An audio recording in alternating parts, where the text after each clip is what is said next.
পথে আসতে আসতে একটা খবর দেখছিলাম গাড়িতে, যে তুরস্কের এরদোগানের দলটির নাম হচ্ছে একে পার্টি, আপনারা জানেন।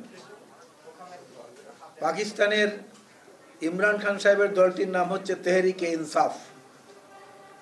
আর দিল্লিতে কেজরিওয়ালের দলটির নাম হচ্ছে আম আদমি পার্টি।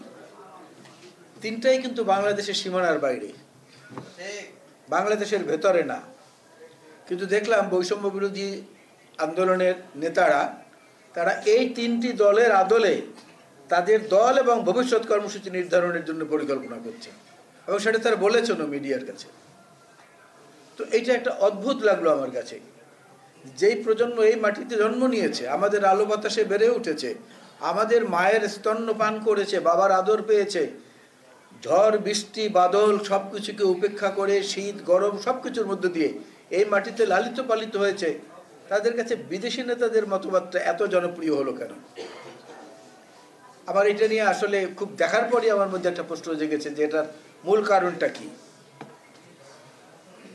শেখ হাসিনার পলাতকের পেছনে আন্দোলনের চেয়েও বড় যে উপসর্গটি ছিল, সেটা হলো সমাজের যে কোনো স্তরের, প্রত্যেকটি স্তরের এমন কোনো মানুষ ছিল না যে তাদের উপরে অতিষ্ঠ হয় নাই, অসন্তুষ্ট হয় নাই। একদম দিনমজুর থেকে শুরু করে সর্বোচ্চ পর্যায়ের কর্মকর্তা পর্যন্ত কিছু সুবিধাবোধী হালুয়া রুটির অংশীদার যারা, তারা বাদে। স্বাস্থ্যকর অল টাইম হানিকম, সব সময় অল টাইম হেলদি লাইফ, তাদের সম্মিলিত আন্দোলনের ফসল হচ্ছে এইটা। সেখানে এইটাকে আমরা বিএনপি এটাকে টেনে নিয়েছি প্রায় ১.৫ যুগের মতো সময়, এককভাবে আমরা টেনে নিয়েছি। তো এইখানটায় এসে খোঁচাকুচি করা বা অন্য কিছু করা, এটা শোভনীয় না।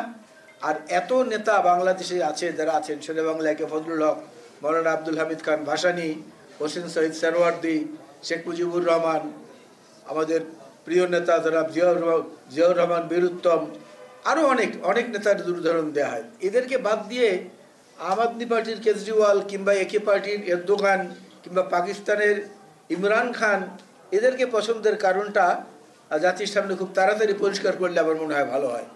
না হলে এই প্রজন্ম বিভ্রান্ত হবে।